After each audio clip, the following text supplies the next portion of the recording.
Noto'g'ri tushunma, lekin kechagi voqeaga keragidan ortiqcha ma'no yuklamaylik. Qanday ma'no yuklaymiz unda? Jengiz menga xiyonat qildi, Ezil. Meni ham unga xiyonat qilgim keldi. Yaqin atrofda esa sen bor eding, bor gap shu. Chin dildan uzr so'rayman. Yuzimga nega qaramayapsan? Nima? Nega ko'zlarimga qara olmayapsan? Nega ketishga urinyapsan? Ezil, meni tinch qo'y. Aqalli shu yerda tinch qo'y. To'g'risini aytsang tinch qo'yaman. Nega mendan jahling chiqayapti?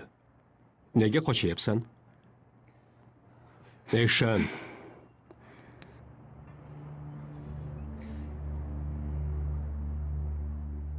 Bizni deb o'ldi. Bo'ldimi?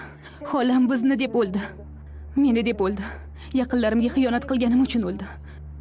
Tushundingmi?